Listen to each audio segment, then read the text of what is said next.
आपके गोद में तो बड़ा भोला हो जाता है, सरल हो जाता है, बाहर बहुत तूफान करता है। उसको चोरी करने की आदत पड़ी है। यशोदा जी ने कहा, अरे सखी, मेरा कन्हैया तेरे घर में चोरी करने के लिए आता है, तेरे को कुछ खबर पड़ती है कि नहीं? गोपी ने कहा, खबर तो पड़ती है। जिस दिन वो आता है उस दिन घर का मैं काम करती तो वही दिखता है, बहुत याद आता है। भैया आज मेरे घर में आया था, मैंने रात्रि में स्वप्न में ही देखा था। कल रात्रि में घर का काम हुआ, मैं कृष्ण कृष्ण कृष्ण कृष्ण बोलती हुई सो गई। मेरे को स्वप्न दिखा, मेरे घर में कन्हैया आया है, मेरे घर का माखन खाता है। गोपी वह है जो श्री कृष्ण के साथ सो जाती, जो भगवान के साथ सो जाता है उसको कैसा आनंद मिलता हो। ये मेरे को ऐसी आदत पड़ी है, निद्रा आवे तब तक भगवान के नाम का जप करो। रात्रि में गादी में भक्ति करने की बहुत जरूरत है। भगवान का नाम का जप करता हुआ मानव सो जाए, मेरे को ऐसी आदत पड़ी है। रात्रि में आप जागते हो, जागने के बाद ज्यादा नहीं तो गादी में बैठ करके 10 मिनट भगवान के नाम का जप करो, फिर सो जाओ। आपको स्वप्न में भगवान का दर्शन हो, आप करके देखो। जागने के बाद एकदम सोना नहीं चाहिए, गाड़ी में बैठ करके ज्यादा नहीं तो 10 मिनट भगवान के नाम का जप करो। गोपी कहती है, भैया आज मेरे घर में आया था, मैंने स्वप्न में ही देखा था। वो आता है तो खबर तो पड़ती है। एक गोपी ने कहा, भैया कन्हैया बहुत प्रेम कर, मेरे में प्रेम कहाँ है, मेरे को उसका बहुत प्रेम है, मैं कन्हैया के उपकार नहीं भूल सकती। भैया मैं क्या कहूं, आज मेरे को मार पड़ने वाला था, मेरे को मारने वाले थे, दादा ने बचा ली। विपत्ति में वो दौड़ता हुआ था, बहुत प्रेम करता है। यशोदा मैया पूछती, क्या हुआ, तेरे को क्यों मार पड़ने वाला था? गोपी कहती है, मैया आप जानती हो मेरे ससुर जी बड़े क्रोधी है, उनको क्रोध बहुत जल्दी आ जाता है। आज मेरे घर में संबंधी लोग आए थे, ससुर जी ने मेरे को ऐसा कहा, हम सब लोग खेत में जाते हैं, 2 बजे आएंगे, आज सब लोग भोजन करने वाले हैं, अच्छी रसोई बनाना, रसोई में ध्यान रखना। भैया मैं रसोई करती हूँ, मेरी भूल हो जाती है, मेरे को आदत पड़ गई है, मैं रोटी बनाती हूँ तो हरे कृष्ण कृष्ण कृष्ण हरे हरे, घी लगाती हूँ तो हरे कृष्ण भैया मैं जब हरे कृष्ण बोलती हूँ मेरे को ऐसा भास होता है दाहिने बाजू में कन्हैया खड़ा है, मेरे को देखता है। रसोई करने वाला बहुत पवित्र होना चाहिए, रसोई पवित्रता से करो। रसोई करो तो भगवान का स्मरण करो, पवित्रता से भगवान का स्मरण करता हुआ जो रसोई करता है वो भक्ति करता है। रसोई करने वाला पवित्र न होवे तो अन्न बिगड़ जाता है। रसोई करने वाला सिनेमा देखता हो, रसोई के समय में उसको कदाच सिनेमा का कोई चित्र याद आ जाए तो अन्न बिगड़ जाता है। रसोई करने वाला बहुत पवित्र होना चाहिए। गोपी रसोई करती हूं तो हरे कृष्ण बोलती। पति की बुद्धि सुधारना पत्नी के हाथ में है। बहुत पवित्रता से भगवान का स्मरण करती हुई कोई रसोई बनाए, भगवान को भोग लगावे और पवित्र और प्रसादी अन्न पतिदेव को भोजन करावे, 6 महीने तक पवित्र अन्न पेट में जावे तो बुद्धि सुधरने लगती है। आप करके देखो। रसोई करने वाला बहुत पवित्र होना चाहिए। गोपी हरे कृष्ण बोलती हुई भगवान के लिए रसोई करती है। भैया मेरे को ऐसी आदत पड़ी है, मैं हरे कृष्ण बोलती तो कन्हैया दिखता है। मैंने कन्हैया को कहा है मैं रसोई करूं तो मेरे घर में आना नहीं। कन्हैया को देखने के बाद मेरा हृदय हाथ में नहीं रहता। कभी कभी दाल में राम रस छोड़ने में भूल जाती हूं, मेरे को याद ही नहीं रहता है।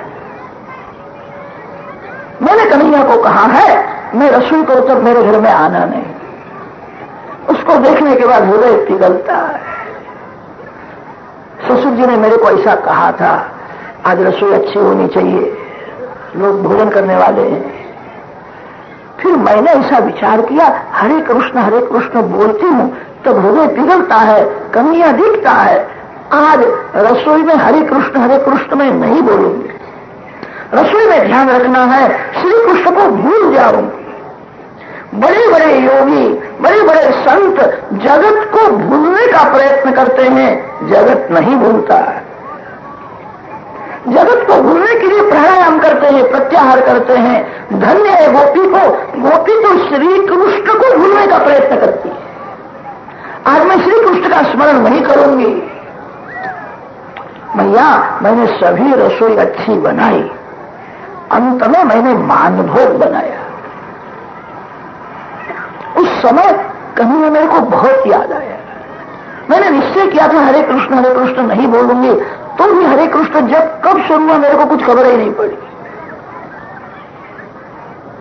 कन्हैया बहुत याद आ गए। तो लोग 2 बजे आने वाले हैं, अभी कन्हैया आ जावे, मेरे बाल कृष्ण को मैं मानभोग अर्पण करूं। भैया कोई मैं मिठाई देखती हूँ, फल देखती हूँ, कभी मेरे को खाने की इच्छा नहीं होती है, बाल कृष्ण को देने की इच्छा। गोपी प्रेम अति शुद्ध है। गोपी प्रेम में काम का गंध नहीं है। गोपी को तो खाने की भी इच्छा नहीं है, बाल कृष्ण को देने की इच्छा होती है। मैया कन्हैया खाता है, मैं देखती हूं तो बहुत आनंद आता है, प्रेम से खाता। कन्हैया मेरे घर में आवे, मेरे बाल कृष्ण को मानभोग भाता है, मैं लाला को अर्पण करूंगी। ये लोग तो 2 बजे के बाद आने वाले हैं। कन्हैया आवे, लाला को मानभोग भाता है। ऐसे विचार में मेरा हृदय पिघलने लगा। मैं हरे कृष्ण कीर्तन करने लगी। भैया मेरे को भान रहा नहीं, मानभोग में शक्कर छोड़नी चाहिए। मैंने तो राम से ही छोड़ दिया। शक्कर की इतना राम रस मैंने छोड़ा, मैं कुछ जानती नहीं थी। भैया 2 बार मेरे को ऐसा भास हुआ, आंगन में कन्हैया खड़ा है, मेरे को देखता है। रसोई घर में से दौड़ती मैं बाहर गई। भैया 2 बार मैंने लाला को देखा, हाथ में नहीं आया। कभी कभी दिखता है, हाथ में नहीं आता है। मैंने रामरस छोड़ दिया था, मैं जानती नहीं थी। सब लोग 2 बजे आए, मैंने घर के भगवान को भोग लगाया, मैंने सभी को परोसा। भैया आज मेरे को मार पड़ने वाला था, कन्हैया ने मेरे को बचाई। दुख में विपत्ति में वो दौड़ता हुआ। भैया मैं क्या कहूं, सब लोग बड़े प्रसन्न हुए। जिंदगी में ऐसा कभी मानभोग खाया नहीं है, कैसा बनाया। भैया मैं क्या कहूं, ससुर जी कभी मेरी प्रशंसा नहीं करते, आज बहुत प्रशंसा करते थे। मेरे घर में बहू नहीं आई है तो लक्ष्मी आई है।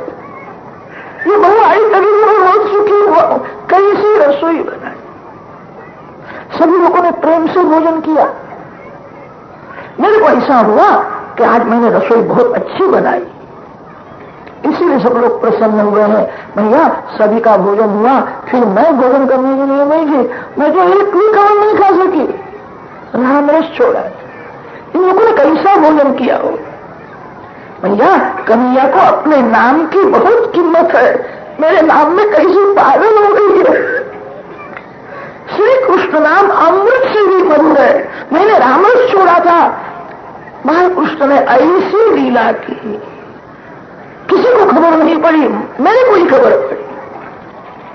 मां कन्हैया विपत्ति में दौड़ता हुआ।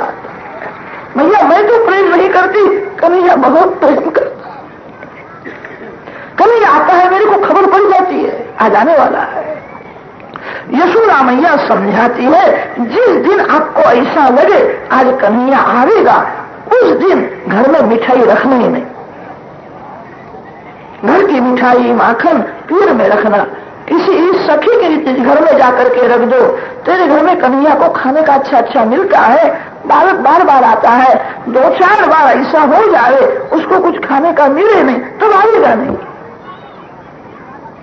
जिस दिन ऐसा लगे आज कन्हैया आवेगा, उस दिन घर में कुछ मिठाई रखना ही नहीं।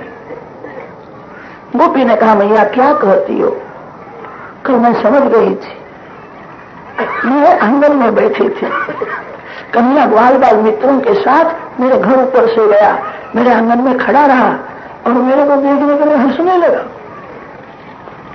मैंने पूछा, कन्हैया क्यों हंसता है, क्या बात है? कन्हैया ने कहा, कल तेरा नंबर है, मैं जो बुलाने वाला हूं, तैयारी रखना सब। कन्हैया ने मेरे को ऐसा कहा था ना, मैं तो सब समझती हूँ, जानती हूँ, इसने कहा है तो आवेगा।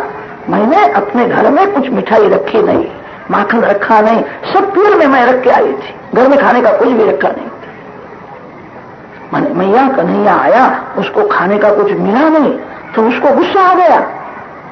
मेरा बालक पालने में सोया हुआ था, कन्हैया वहां गया, उसको जगाया और जगा करके उसने कहा, मैं जिस घर में जाता हूँ उस घर मालिक को प्रसाद देता हूँ, उसका कल्याण करता हूँ। तुम्हारे मैया ने मेरे लिए कुछ रखा ही नहीं है, मैं तेरे को क्या प्रसाद दूं? ले मेरा प्रसाद, ले मेरा प्रसाद। ऐसा जोर जोर से चूटी बोलने लगा। मेरा बालक रोने लगा।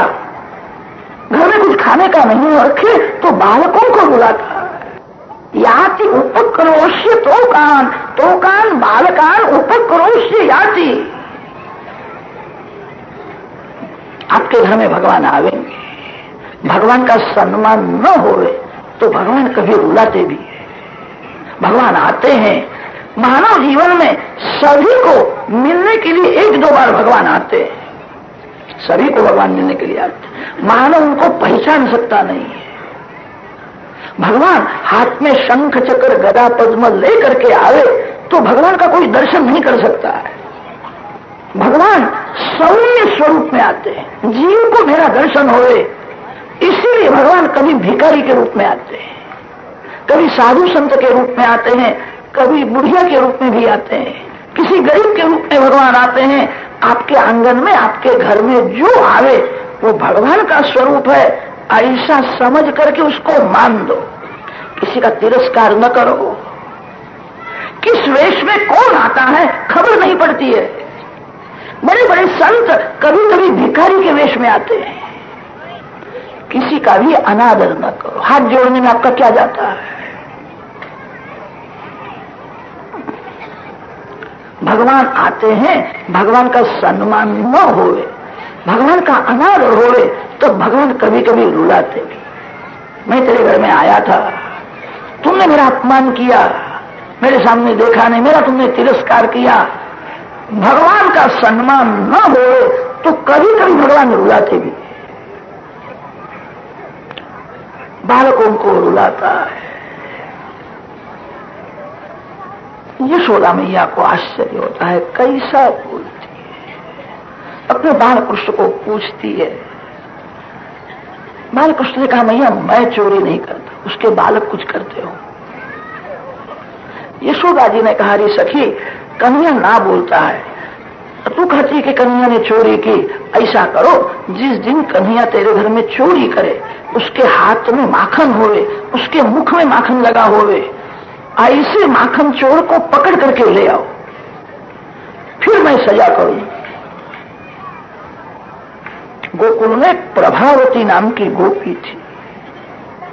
प्रभावती गोपी ने यशोदा जी को कहा, मैं कल कन्हैया को पकड़ करके ले आती, फिर तो तेरा विश्वास होगा कि नहीं, तू मानेगी नहीं, मैं पकड़ करके ले आऊंगी। प्रभावती गोपी ने प्रतिज्ञा की है, मैं कन्हैया को पकड़ूंगी। प्रभावती गोपी घर में जाती है, मार्ग में प्रकट हुए हैं, ए प्रभावती, ए प्रभावती, मैं कल तेरे घर में आने वाला हूं कि मेरे घर में आना, कल तेरे को मैं बताती। प्रभावती ने घर में मिठाई माखन खूब रखा है। कभी अकेला खाता नहीं, मित्रों को खिलाता है, फिर थोड़ा बच जाए तो थोड़ा सा खाता है, मित्रों के लिए चोरी करता है। प्रभावती ने विचार किया, कैसी चोरी करता है, मेरे को देखना है। घर में ही पलंग के नीचे छिप करके बैठी, कैसा ये चोरी करता है। श्री कृष्ण ग्वाल बाल मित्रों के साथ आते हैं, मित्रों को समझाए, बराबर मंत्र बोलना हो, आज कुछ गड़बड़ हो गया ऐसा लगता है, यहाँ कोई दिखता नहीं है, मेरे को किसी की वास आती है, कोई छिपा है ऐसा लगता है। प्रभावती पलंग के नीचे छिपी हुई थी, वो सुन रही, मेरी उसको वास आती है, कैसा बोलता है, उसको चोरी करने दो फिर मैं पकड़ूंगी। बाल कृष्ण गए हैं, माखन उतारते हैं, मित्रों को माखन देते हैं। जिस घर में बाल कृष्ण जाते हैं उस घर के बारी के पास बंदर आते हैं। ये मेरे रामावतार के भक्त है, झाड़ के फल खाते थे, मेरे लिए युद्ध किया है, उस समय मैं तपस्वी था, इनको मैंने कुछ खिलाया नहीं है, आज माखन खिलाऊं। बंदरों को माखन देता है। वानर वैष्णव है। वानर जाति में अनेक सद्गुण होते हैं। वानर जाति में एक बड़ा भारी सद्गुण यह होता है, एक ऋतु में काम सुख भोगने के बाद जब दूसरी ऋतु आती है तब संयम बहुत रखता है। वानर जंगल के खारे खट्टे सभी फल खाता है, राम फल कभी नहीं खाता। दक्षिण भारत में राम फल होता है।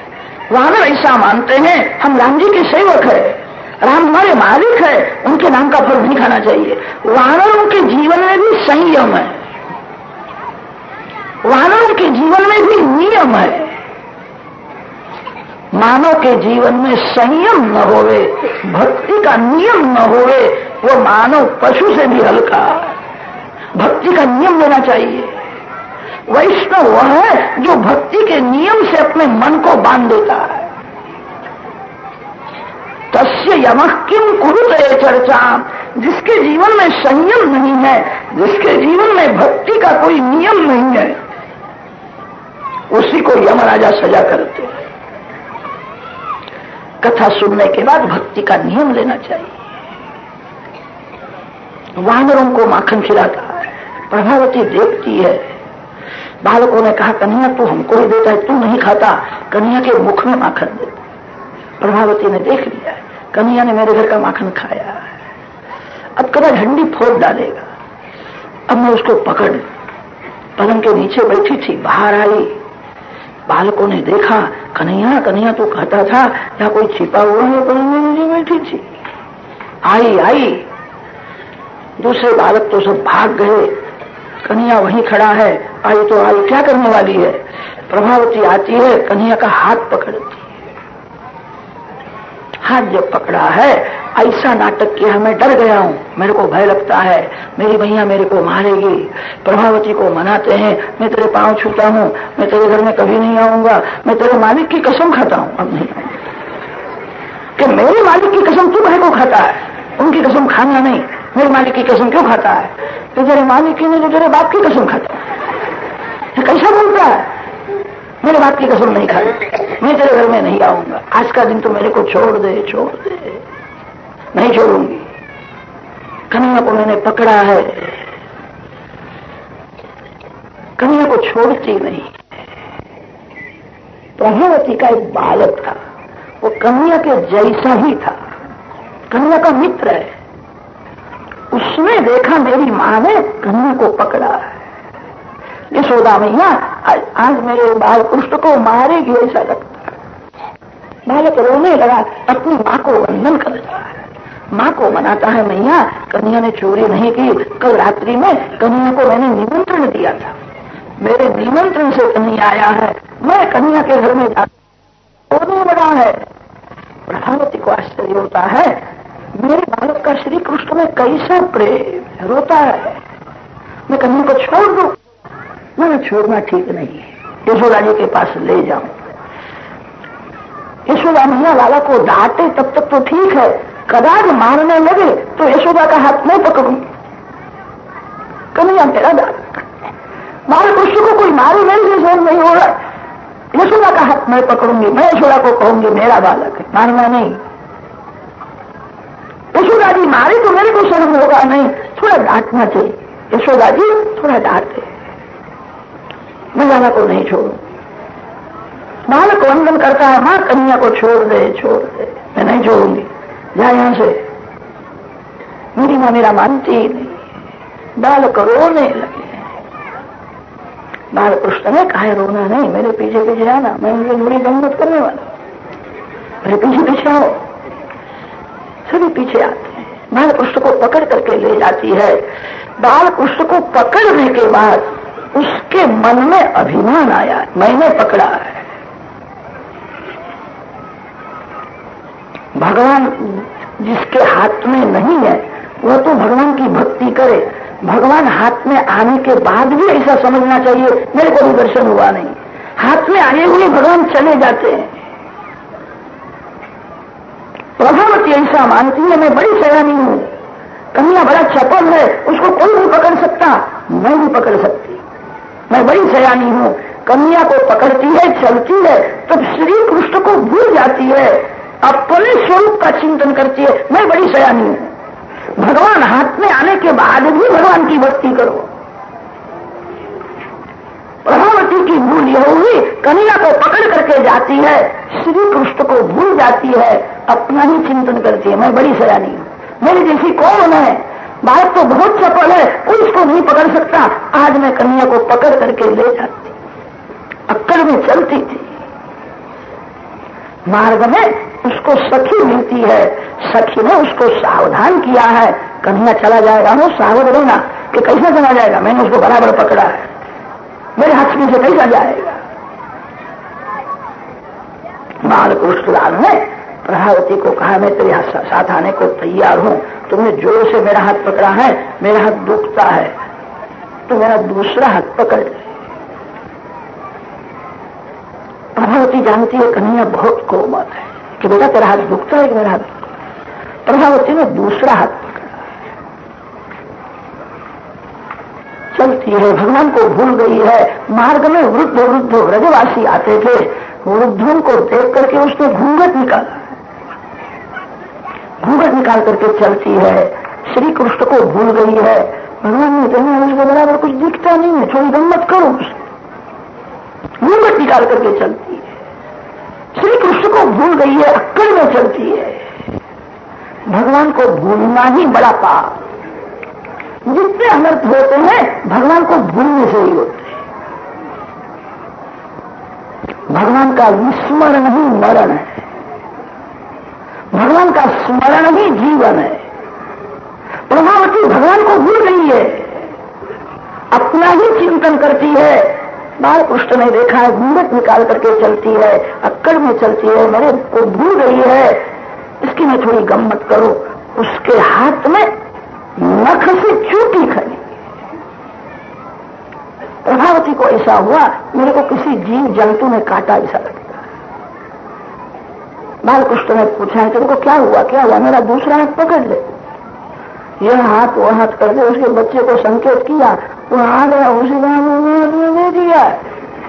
घूंघट निकाल करके चलती थी, अक्कड़ में भगवान को भूल गई थी, अपना ही चिंतन करती थी।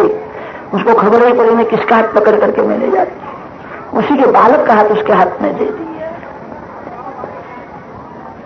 श्री कृष्ण दौड़ते हुए घर में आए। यशोदा मैया पूछती है बेटा बेटा क्यों दौड़ता हुआ आया। मैया एक गोपी वाघ के जैसे मेरे पीछे पड़ी है, मेरे को मारने के लिए आती है, मैं बाहर भी नहीं जाऊंगा। कन्या तो सयाना होकर के अंदर बैठा है। भैया आज तेरे को खबर पड़ेगी कौन चोरी करता है। ये गोपियों के बच्चे चोरी करते हैं, मेरा नाम लेते हैं। यशोदा जी ने निश्चय किया है आज कोई गोपी आवे तो मैं किसी का नहीं सुनूंगी। यशोदा मैया बाहर बैठी है, कन्या को सयाना होकर के अंदर बैठा है। प्रभावती घमंड वाली बुद्धि है, वो अति सूक्ष्म बुद्धि ईश्वर को पकड़ती है। बुद्धि में अभिमान आवे तो हाथ में आए हुए भगवान चले जाते हैं।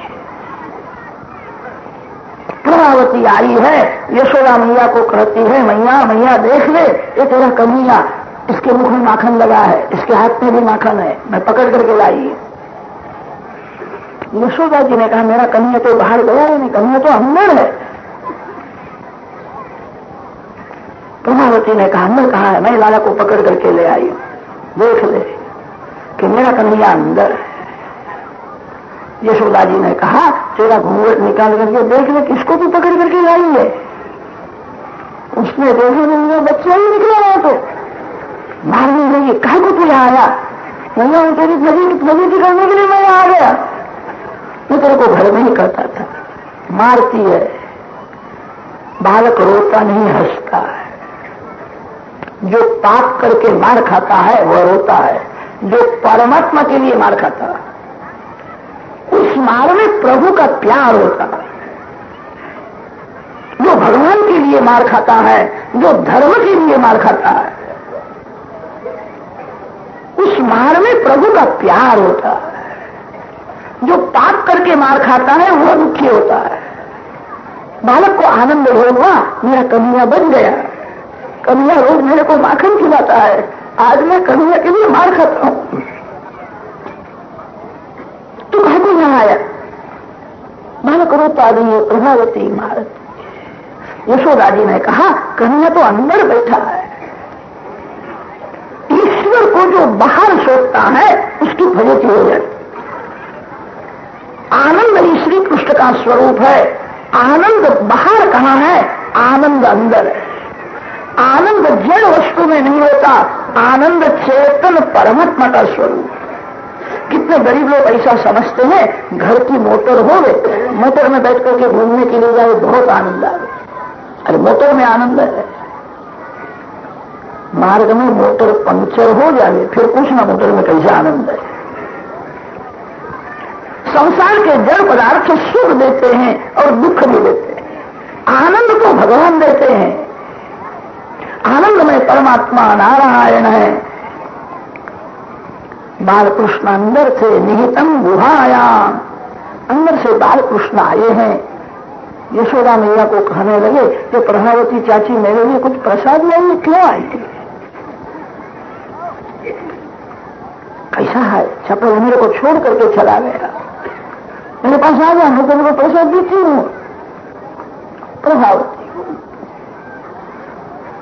मेरे को धोखा दिया, मेरा छोड़ करके चला गया। मैया मैं सत्य कहती हूँ। यशोदा जी ने कहा मैं नहीं मानती, मेरा कन्हैया बाहर गया ही नहीं, घर में ही। आनंद को अंदर शोधना चाहिए। आनंद को जो बाहर शोधने के लिए जाता है वो दुखी होता है। यशोदा मैया कहती है कन्हैया अंदर है, गोपी कहती है कन्हैया बाहर है। श्री कृष्ण की बाल लीला ऐसी एक दो नहीं है, अनेक प्रकार की है। ललिता गोपी की कथा आती है, चंद्रावली सखी की कथा आती है, दुर्वासा ऋषि की कथा आती है। दुर्वासा ऋषि को शंका हुई ईश्वर है कि साधारण कोई बालक है। दुर्वासा ऋषि श्री कृष्ण के पेट में जाते हैं। बालकृष्ण ने स्मित हास्य किया। श्री कृष्ण के पेट में दुर्वासा को ब्रह्मांड का दर्शन हुआ। गणपति महाराज की कथा। यशोदा मैया ने गणपति महाराज को मनौती रखी थी, संकट चतुर्थी का मैं व्रत करूं। गणपति महाराज बाल कृष्ण को मोदक खिलाते, लड्डू खिलाते। बाल लीला इसी एक दो नहीं है, अनेक प्रकार की लीला है। बाल लीला में संत पागल होते। संत बाल लीला की समाप्ति सुखिया मालन के चरित्र में करते। वृंदावन में एक सुखिया नाम की मालन रहती थी। गोकुल में गोपियों के यहाँ फूल तुलसी देने के लिए जाए, जब जाती है तब गोपी बालकृष्ण की ही बातें करती है। गोकुल में एक ही विषय था, श्री कृष्ण, दूसरा कोई विषय नहीं। गोपी मौन रखती है, ध्यान करती है, स्मरण करती है, बोलती है तो बालकृष्ण की ही बातें करती है। मालन गोपी के यहाँ जाती है, कृष्ण कथा सुनती है, उसको कृष्ण कथा सुनने का व्यसन जैसा हो गया। श्री कृष्ण की मधुर बाल लीला नहीं सुनती तब तक उसको कुछ अच्छा लगता ही नहीं। नित्य कृष्ण कथा सुनने से धीरे धीरे उसका मन शुद्ध होने लगा। एक दिन उसके मन में विचार आया, ये गोपी दिन भर जिसकी बातें करती है वो बालकृष्ण कैसा है, मेरे को देखना है। बालकृष्ण को देखने की इच्छा हुई। यशोदा जी के आंगन में आकर के खड़ी रहती, कन्हैया बाहर आवे मैं दर्शन करूं। मानव के मन में संसार की एक भी वासना होवे तब तक भगवान दर्शन नहीं देते। मन जब वासना रहित गंगाजल जैसा अति शुद्ध होता है तभी भगवान दर्शन देते हैं। भगवान को दर्शन देने की इच्छा तो है, ये जीव लायक नहीं। श्री कृष्ण दर्शन की उसको इच्छा तो हुई है, उसके मन में संसार की भी वासना है। आंगन में खड़ी रहती है, श्री कृष्ण बाहर आते नहीं, रोज ऐसा होता है। उसने ब्राह्मण को पूछा है, महाराज श्री कृष्ण का दर्शन हुए, ऐसा कोई उपाय बताओ। ब्राह्मण ने कहा प्रातः काल में ध्यान करो, ध्यान में अतिशय तन्मयता होती है तब दर्शन होता है। ध्यान में जीव देहभान भूलता है तब देव का दर्शन होता है।